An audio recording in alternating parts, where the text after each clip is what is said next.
ഹരേ കൃഷ്ണ. എല്ലാവർക്കും മാധവത്തിലേക്ക് സ്വാഗതം. രുക്മിണി ദേവിയുടെ സഹോദരനാണ് രുക്മി.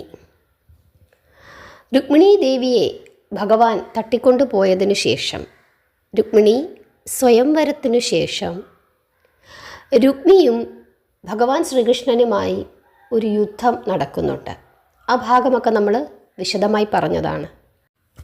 അന്ന് രുക്മി ഒരു ശപഥം ചെയ്യുന്നുണ്ട്. അതായത് തൻ്റെ സഹോദരിയെ വീണ്ടെടുക്കാതെ താൻ ഇനി വിദർഭയിലേക്ക് കടക്കില്ല എന്നാണ് ആ ശപഥം.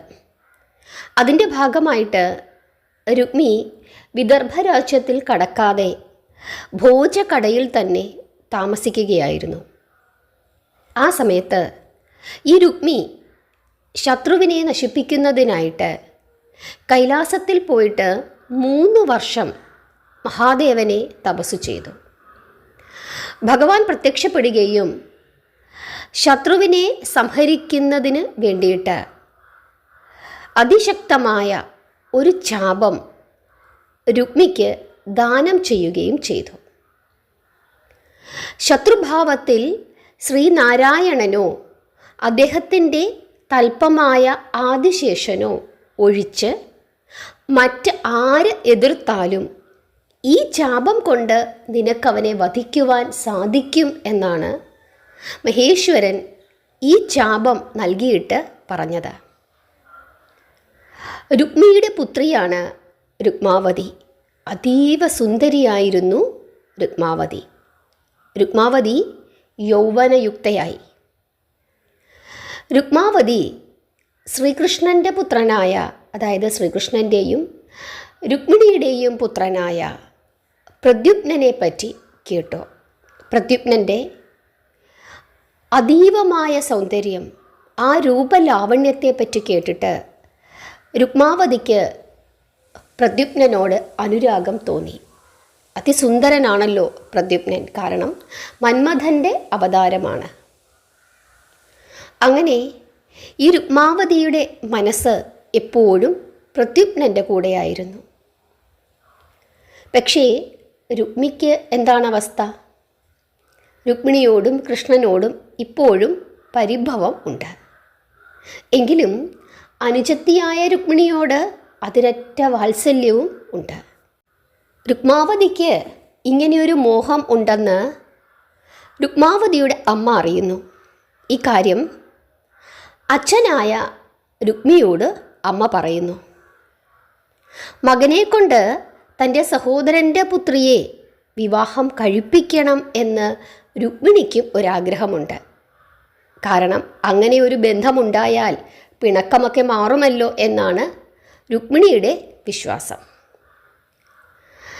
പക്ഷേ കൃഷ്ണൻ്റെ അഭിപ്രായം എന്താണ് എന്ന് രുക്മിണിക്ക് അത്ര നിശ്ചയം ഇല്ലാത്തതുകൊണ്ട് രുക്മിണി അതൊന്നും പറഞ്ഞതുമില്ല. രുക്മി മകളുടെ ഈ ആഗ്രഹം അറിഞ്ഞു എങ്കിലും വലിയൊരു താല്പര്യം കാണിച്ചതുമില്ല. പുത്രിയുടെ വിവാഹം സംബന്ധിച്ച് ഒരു സ്വയംവരം നടത്തുന്നതിനായിട്ട് രുക്മി തീരുമാനിച്ചു. അവൾക്ക് ആരെയാണോ ഇഷ്ടം അയാളെ അവൾ വിവാഹം കഴിക്കട്ടെ എന്നായിരുന്നു രുക്മിയുടെ ഉദ്ദേശം. സ്വയംവര ദിവസം രാജാക്കന്മാർ, പ്രഭുക്കന്മാർ, മന്ത്രിമാർ തുടങ്ങിയ എല്ലാവരും സ്വയംവര പന്തലിൽ നിരന്നു. മാതാവിൻ്റെയും വധുവിൻ്റെയും ആഗ്രഹം അറിഞ്ഞിരുന്നു ആര്? പ്രദ്യുമ്നൻ. കാരണം രുക്മിണിക്കും രുക്മാവതിക്കും ഇങ്ങനെ ഒരു ആഗ്രഹമുണ്ട് എന്നുള്ള കാര്യം പ്രദ്യുമ്നന് അറിയാം. അതുകൊണ്ട് തന്നെ പ്രദ്യുമ്നൻ ഭോജകടയിൽ എത്തിച്ചേർന്നു. അതിനുശേഷം അദ്ദേഹം കല്യാണമണ്ഡപത്തിൽ പ്രവേശിച്ചു. എന്നിട്ട് മറ്റുള്ള ആളുകളുടെ എതിർപ്പിനെ വകവയ്ക്കാതെ അദ്ദേഹം രുക്മാവതിയുടെ കഴുത്തിൽ മാല ചാർത്തി. അങ്ങനെ അവളെ വേളി കഴിച്ചു. എല്ലാ രാജാക്കന്മാരും ആഗ്രഹിച്ചിരുന്ന ഒരു കന്യകയായിരുന്നു ആര്? രുക്മാവതി. കാരണം അത്ര സുന്ദരിയായിരുന്നു. അങ്ങനെയുള്ള അവളെ കൃഷ്ണൻ്റെ പുത്രനായ പ്രദ്യുമ്നൻ ഇത്തരത്തിൽ വിവാഹം കഴിച്ചു എന്നത് കണ്ട് വളരെയധികം വിഷമത്തോടു കൂടി പല രാജാക്കന്മാരും അവനോട് എതിർത്തു എങ്കിലും ഏകനായി നിന്നുകൊണ്ട് പ്രദ്യുമ്നൻ അവരെ എല്ലാവരെയും തോൽപ്പിച്ചു. എന്നിട്ട് രുക്മാവതിയെയും കൊണ്ട് ദ്വാരകയിൽ എത്തിച്ചേർന്നു. കൃഷ്ണനും രുക്മിണിക്കും സന്തോഷമായി. കൃഷ്ണൻ തൻ്റെ പുത്രൻ്റെ വിവാഹം അത്യാഡംബരപൂർവം ദ്വാരകയിൽ വെച്ച് നടത്തുകയും ചെയ്തു. പ്രദ്യുമ്നൻ്റെ ആദ്യ പത്നിയായ മായാവതി, അതായത് കാമദേവൻ്റെ പത്നിയായ രതീദേവി, ഭർത്താവ് രുക്മാവതിയെ വിവാഹം കഴിക്കുന്നതിന് സമ്മതമുള്ള ആളായിരുന്നു. എന്തുകൊണ്ടെന്നാൽ അവൾ രതീദേവിയാണ്. ഈ മായാവതി വേഷം വെടിയേണ്ടവളാണ്. അവളിൽ നിന്നും ഒരു സന്താനയോഗത്തിനും അവകാശമില്ല എന്നുള്ളതാണ് അതിൻ്റെ കാരണം. ഇപ്പോൾ മായാവതി എന്ന രൂപത്തിൽ നിൽക്കുന്നതാരാണ്? രതീദേവിയാണ്. ആ രൂപം തീർച്ചയായിട്ടും മാറേണ്ടതാണ്. അതുകൊണ്ട് തന്നെ ഈ ജന്മത്തിൽ, ഈ യുഗത്തിൽ ഒരു സന്താനയോഗം ഇല്ല. അതുകൊണ്ടാണ് ഇത്തരത്തിലുള്ള ഒരു വിവാഹത്തിന് മായാവതി സമ്മതിച്ചത്. അതിനുശേഷം രുക്മാവതിയിൽ പ്രദ്യുമ്നന് അനിരുദ്ധൻ എന്ന ഒരു പുത്രനും ഉണ്ടായി. അങ്ങനെ രുക്മാവതിക്കും പ്രദ്യുമ്നനുമുണ്ടായ പുത്രനാണ് ആര്? അനിരുദ്ധൻ. ശ്രീകൃഷ്ണൻ്റെ ചെറുമകനാണ് ആര്? അനിരുദ്ധൻ. ഈ അനിരുദ്ധനെ സംബന്ധിച്ച് വളരെ മനോഹരമായ കഥകളുണ്ട്. ആ കഥകളൊക്കെ തന്നെ മഹാഭാരതത്തിൽ വളരെ വിശദമായി വർണ്ണിച്ചിട്ടുണ്ട്. നമുക്ക് ആ കഥയൊക്കെ മറ്റൊരവസരത്തിൽ പഠിക്കാം. ഭയങ്കര രസമാണ് ആ കഥയൊക്കെ കേൾക്കാനായിട്ട്. നിങ്ങൾക്ക് ഈ മഹാഭാഗവതത്തിലെ ഈ കഥകളൊക്കെ ഇഷ്ടപ്പെടുന്നുണ്ടോ? നിങ്ങൾക്കിതൊക്കെ മനസ്സിലാകുന്നുണ്ടോ? പേരുകളൊക്കെ ഓർത്തിരിക്കാനായിട്ട് സാധിക്കുന്നുണ്ടോ? ഞാനിപ്പോൾ പറഞ്ഞു തരുന്ന ഈ കഥകളൊക്കെ നിങ്ങൾക്ക് മുമ്പ് അറിയാമായിരുന്നു. ഈ കാര്യങ്ങളൊക്കെ നിങ്ങൾ കമൻ്റ് ഇട്ടിട്ട് എന്നോട് പറയണം. എങ്കിൽ മാത്രമേ നിങ്ങളുടെ ഒരു അഭിപ്രായം എന്താണ് എന്ന് എനിക്ക് മനസ്സിലാവുകയുള്ളൂ. ഇങ്ങനെ കഥകൾ കേൾക്കുന്നതൊക്കെ നിങ്ങൾക്ക് ഇഷ്ടമാണോ?